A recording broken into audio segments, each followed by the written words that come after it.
ए जी, हमके कुछ कहे के बा। बोला। हम बड़ा खुशनसीब बानी रउआ जैसन पति पाके, जे हमके पावे खातिर हर संभव प्रयास कैलस। बाकी रउआ सोच रहल होखब कि शादी के बाद ससुराल में पहला दिन। हाँ। बाबूजी के ई शर्त हमरा के ठीक ना लागल। हम नहीं की चाहत कि हमार पति घर जमाई बन के रहे। का? हमरा जाए के पड़ी। जाए के पड़ी? इतना रात के? हमार कपड़ा कहाँ? लेकिन कहाँ? ओही जा। लेकिन जाए के कहाँ बा? हमारे बाबूजी के पास। सुमन, अगर हम अभी अपना बाबूजी के पास न गई तो हम अपना बाबूजी के हमेशा हमेशा खातिर खो दे। काहे कि हम तोहरा बाबूजी की बहुत अच्छा तरीका से जानेंगे। वो जरूर कोनो न कोनो चाल चलत हुई है। लेकिन विजय। देखा सुमन, अब रहल बात हमनी के सुहागरात के, वो तो हमनी के आज न तक काल कबू भी मना लिहल जाई। बाकी फिलहाल हमरा के बाबूजी के लगे जाइल बहुत जरूरी बा।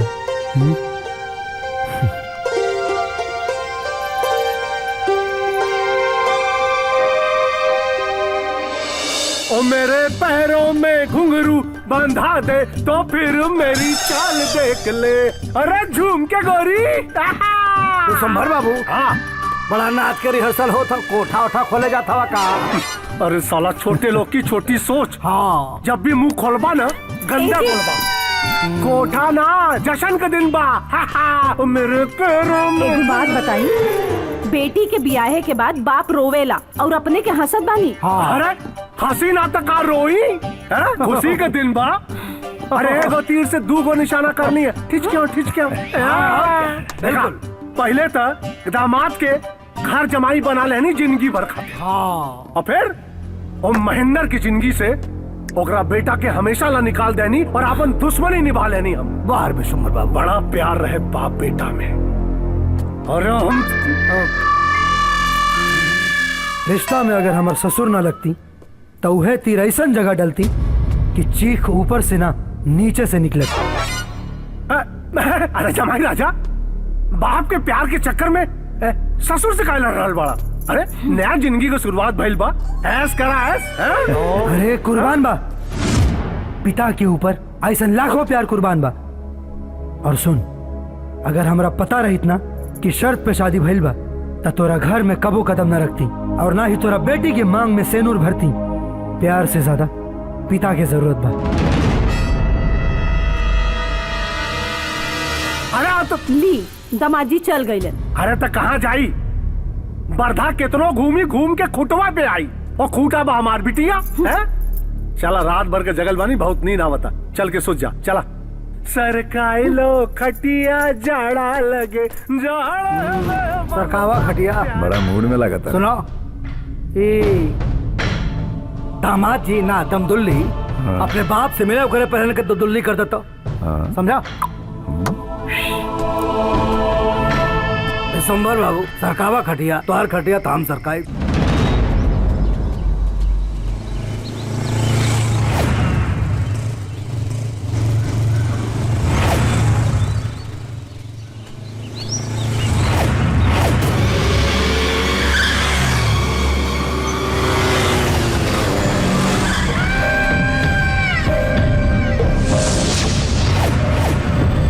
शादी मुबारक हो गुरु। बड़ा मौका से भेंट हो गई बाबा बुआ। खैर, शादी तो तहार हो गई, लेकिन सुहाग रात ना मना पाई। क्या कि तारा मेहरारू के हाथ के मेहंदी से तार खून के छींटा हुए। जेकरा खून में ओकर माई के ममता और पिता के स्वाभिमान होके ओकर खून तय का बहे भी। बाकी आज हम तुहार खून बहाई।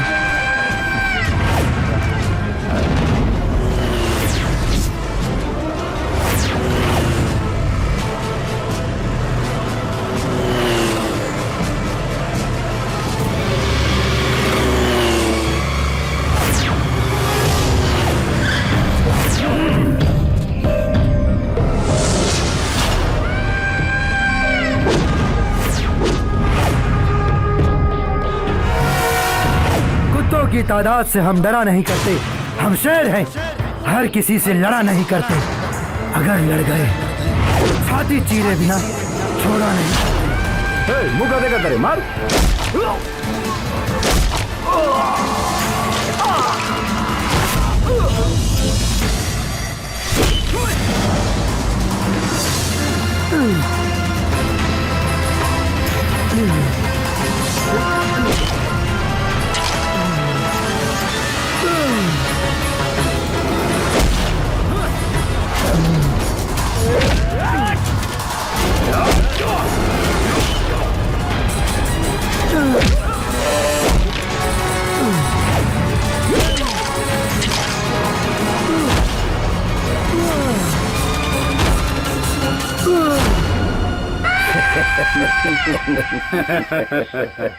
अभी भी सांस बाकी बा, कहानी इनका खत्म करही के पड़ी।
बाबूजी,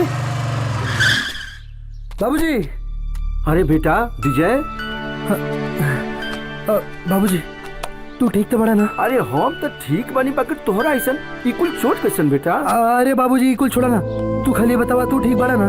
हम ठीक बानी बाकी ई बताओ तारा रहे के चाहिए अपनी ससुराल में अपनी मेहरारू संगे। ससुराल मेहरारू? अगर हमरा पता रहे कि हमारे बिया समझौता के तहत करल बड़ा तो हम पहले ही मना कर ले रहती। एक बात हमेशा याद रखिए बाबूजी, हमारा जीवन पर सबसे पहला अधिकार सिर्फ और सिर्फ तुहार बा। अरे पति पत्नी का रिश्ता तो समाज के लोग बनावेला, बाकी पिता पुत्र के रिश्ता था भगवान के यहाँ से बन के आवेला बाबूजी। अरे बेटा तो हम जात कहाँ बनी, आखिर घर और गृहस्थी भी देखे खातिर आदमी चाहिए ना तुअरवा पर। अरे बाबूजी तो कबले अपन हाथ जराएम। अरे पतोहिया के हाथ से खाना खाएम कि ना खाएम? खाई बेटा खाई, खूब खाई। बाकी बेटा समय और परिस्थिति के हिसाब से इंसान के चले के चाहिए। और तहरा ससुरारी अपना जाए के पड़ी ना तो तहरा ससुर के ई जनाई कि तुम्हारे ई बाप अपना बात से मुकर गए। सही कहा था नहीं बाबूजी। अच्छा बाबूजी, अब हम जैसे जैसे आपके कहत जाए वैसे ना आप खाली करत जाए। ठीक बा बेटा।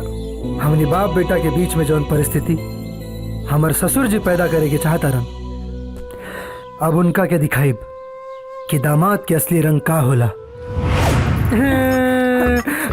धीरे कराना।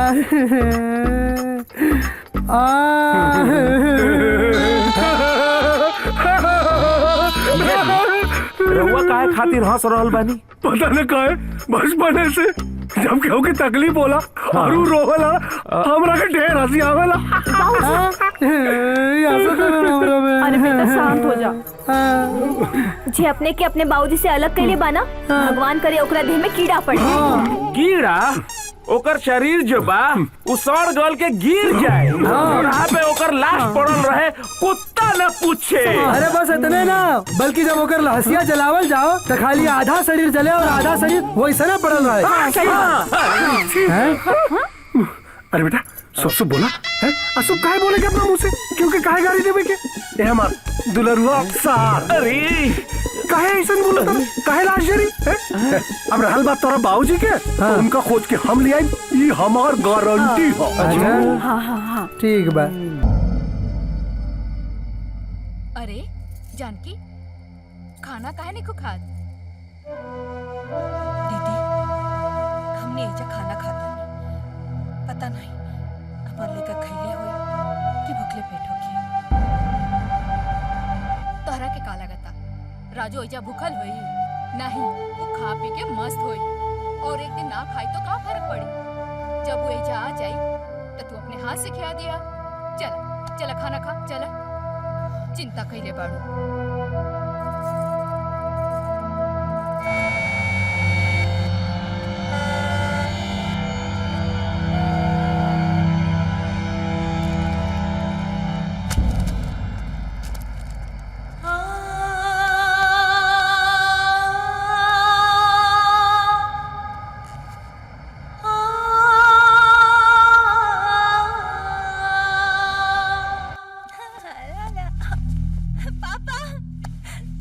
पापा, आज हम बहुत खुश बानी। राजू दुबई से वापस आवता रे। का भाई पापा, रवा खुश नहीं की? बेटा हम तो के वो वीडियो सेंड कर ले रही, जरा देख लो। लीजिए।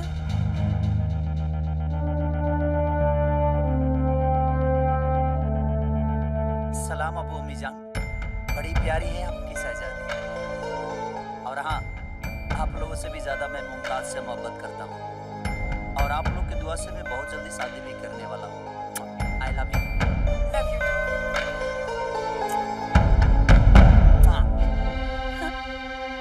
ये सब कहा पापा?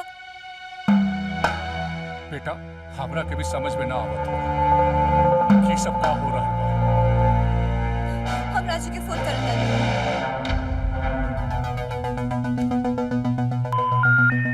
The number you have dialed is not in service at this time. कोनो फायदा ना हो। बहुत बार हम ओकरा के फोन कईनी, लेकिन ओकर मोबाइल ऑफ।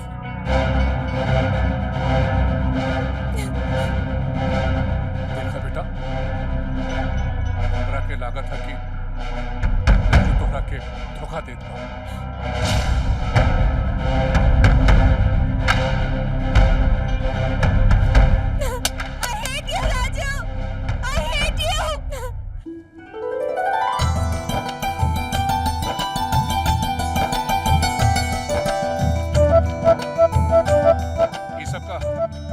सगाई के सगुन हमार बेटा अरब से कमा के आवता है। तू एगो काम कर, इस सारा सगुन का सामान लेके तू सीधा दुबई चल। वहाँ तो हर मक्कार बेटा मुमताज नाम के लड़की से ब्याह करत बा। ई का कहता नहीं हुआ? अरे अरे जीजाजी ठीक कहा तानी। अरे वो हमारी भांजी के साथ धोखा कइले बा, खिलवाड़ कइले बा और ओहिजा दुबई में एगो नंगी पुंगी फिरंगी लड़की मुमताज के साथ प्रेम 2500 बढ़ाता। बेटी ये सब झूठ बात बा। ये लोग तो हर दिल में नफरत के सुई चुपात बाड़े। रोआ चुप रही, हम उनकर कर तो अपना आंखों से देख चुकल बानी। एक मिनट रुका, हम फोन करता नहीं। The number you have dialed is not in service at this time. कले लो बात हो गई तसल्ली।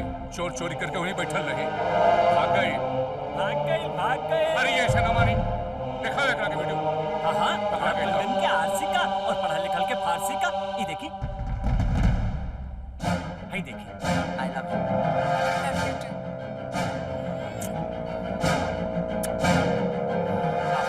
बेटा के करतूत देखला के बाद भी एजा बेशरम नियन खड़ा बानी। अरे बेशर्मी तो एकरा खून में हवे। 25 साल पहले एगो घटना घटल रहे। बोलो। हमरा रोवा से बहुत जरूरी बात करे के बा। देखा, हमरे खानदान का परंपरा है कि शादी से पहले लड़का लड़की ना मिल सके। अब शगुन मानल जाना। खैर छोड़ा, काहे के बुलौले बड़ू? हम रोवा से बियाह न कर सकीला। काहे?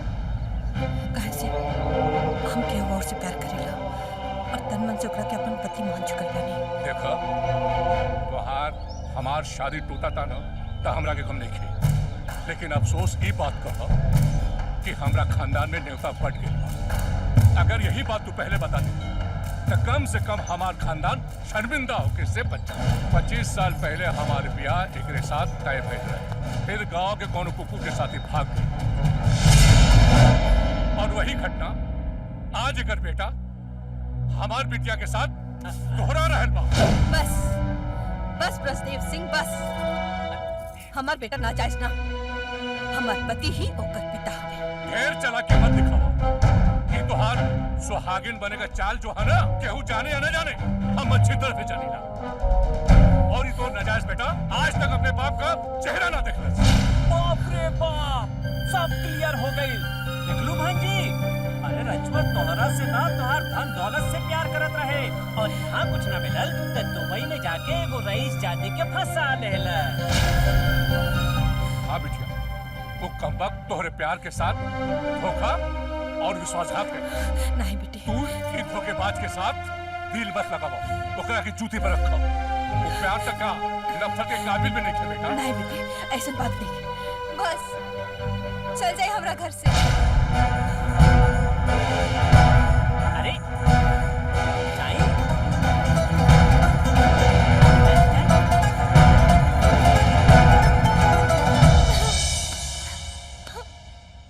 पापा, सबके हो आप जैसे अच्छा कहने की। सब ठीक हो जाए बेटा, अभी तो हम बानी ना, सब ठीक कर दे।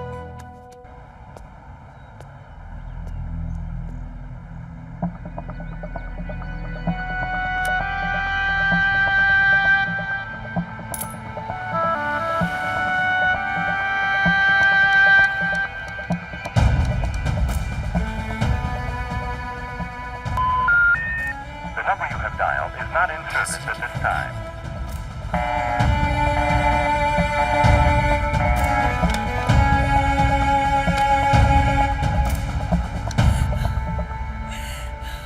का भइल भाई, तेरी रोत काहे बढ़े? जेकर बेटा नालायक होगी, वो माई की किस्मत में रोए के अलावा और का बा? बोल, कहाँ ले पहुंचल बाड़े? हम अभी दुबई में बनी भाई। अइले काहे रे? बहुत लंबा कहानी बा, बाद में बताई। तो सगरो कहानी हमरा के और राशि के घर वालन के पता चल चुकल बा कि तू मुमताज नाम की कोनो लड़की के साथ शादी करे वाले बाड़ी। मुमताज से शादी करे वाला बानी?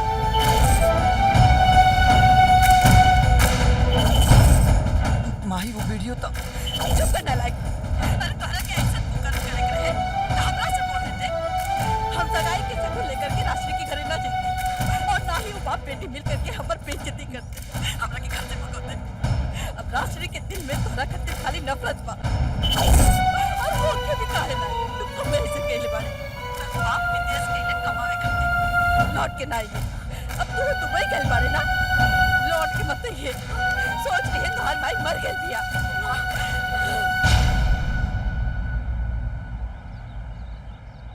और वो जो रहे ले दे के वहीं गिर गई।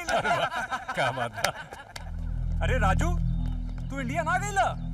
अरे राजू भैया इतना हालत बनोले बड़ा का हो गइल तारा के भैया का हो गइल बतावा।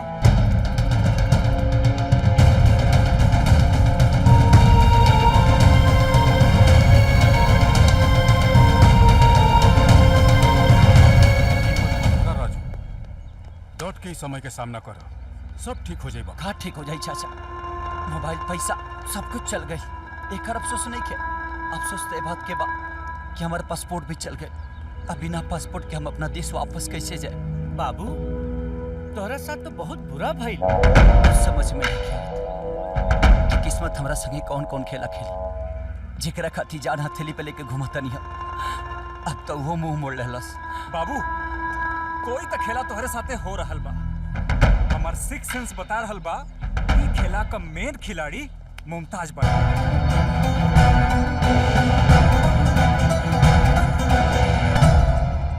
थैंक यू सो मच सर आपने मेरे भाई का ऑपरेशन कराया और उसकी जान बचाई। मुमताज आने वाली पीढ़ी को मेरे नाम का मिसाल दिया जाएगा कि जुबान हो तो ब्रजदेव जैसा। अब तुम ही बताओ कि हम तुम्हारा काम कैसे नहीं करते। अरे तुमने भी तो मेरा बहुत बड़ा काम किया है। वैसे एक बात तो है वो लड़का एकदम बुद्धू है कभी कभी तो मुझे उस पर बहुत दया आती है। इश्क में अच्छे अच्छे बुद्धू और अंधे हो जाते हैं। अब तुम जल्दी से मेरी नजरों के सामने उस कब्बा का पासपोर्ट चलाओ।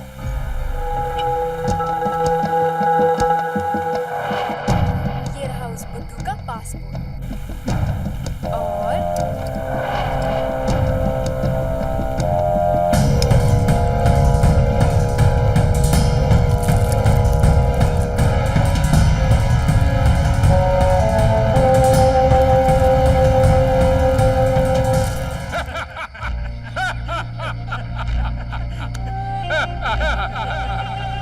देखा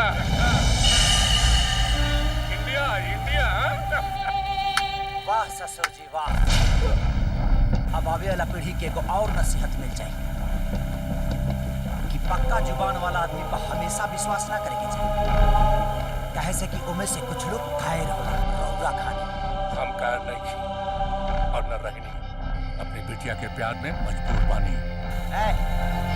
प्यार जैसन पाक शब्द रो अपना जुबान पर मत लिए प्यार तो हम करेंगे राशि से और वही प्यार के वास्ते अगर वो प्यार से मांगले रहती ना तो खुशी खुशी अपने प्यार के कुर्बानी दे देले रहती लेकिन अब का उखाड़ ले बे हां रौरा का लगता कि हमरा लगे पासपोर्ट ना रहता वो वापस ना आ सके। रौरा और मुमताज के साजिश के तलवार में इतना धार नहीं खे कि हमरा और राश्री के प्यार के काट सके। सुन तोर और मुमताज का नकली वीडियो हम अपन बिटिया के दिखा देने वाली अबू तोरे से नफरत करेंगे नफरत।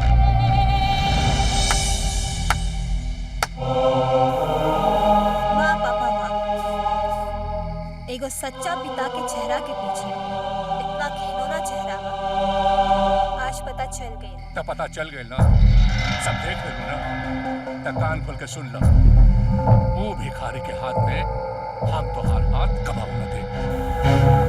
अगला महीना में 10 तारीख के तोहार शादी राजदेव से तय कर देने बानी। हम मर जाए लेकिन राजू के सिवा केहू और से शादी ना करब। वो तो के जिए न दे और हम तो के मरे न दे। ससुर जी अगर दौलत से इंसान जिंदा रहे ना तो आज तक दुनिया के सब अमीर जिंदा रहते। बड़ा बड़ा बात कही बड़ा आसान होला कहे कि बोले में रुपया ना लगेगा और 2 रुपया में हैसियती का खून पसीना बहा के आज तक 1 रुपया कमेले वाले डूबे गए रुपया कमावे कितना कमेले बाड़े कितना तू हमरा के 6 महीना का समय दे रहे ना अब हम तोहरे के समय देता 15 दिन के अंदर हम अपन बेटिया का ब्याह करतानी और ये 15 दिन में अगर तू 15 लाख मतलब 1 दिन में 1 लाख कमा के लिए बा तो हम अपन बिटिया का हाथ तोहरे हाथ में दे दे। ई ब्रजदेव का सच्चा जबान है, नहीं तो दुबई में दरिया बहुत है। चली ससुर जी, एक बार और रुआ जुबान पर भरोसा कर लेता नहीं। और हाँ, दुबई के समुंदर से गहरा हमार प्यार बा। पसीने के स्याही से जो लिखते हैं अपने इरादे को, उनके मोहब्बत के पन्ने कभी कोरे नहीं हुआ करते। राजू, हमरा के माफ कर दो। हम ही लोग के बहकाव में आके तोरा के गलत समझ लेनी। अब अगर जुल्म सितम के इम्तहा भी होगी तो भी मैं जीत जाऊंगी। अगर तुम मिल गए तो मैं जिंदगी जी लूंगी, वरना तेरी मोहब्बत में फना हो जाऊंगी। हम तुम्हारा इंतजार करब राजू। कसम है तेरे इंतजार का, इतबार तेरा टूटने नहीं दूंगा। रिश्ता अपना जन्म जन्म का है, साथ तेरा छूटने नहीं दूंगा। अरे हाँ! तुमने मुझे नहीं, अपने आप को धोखा दिया है। और हाँ, जिस दिन तुम्हें सच्ची मोहब्बत हो जाएगी किसी से ना, उस दिन समझ में आएगा कि जुदाई का मतलब क्या होता है। छी!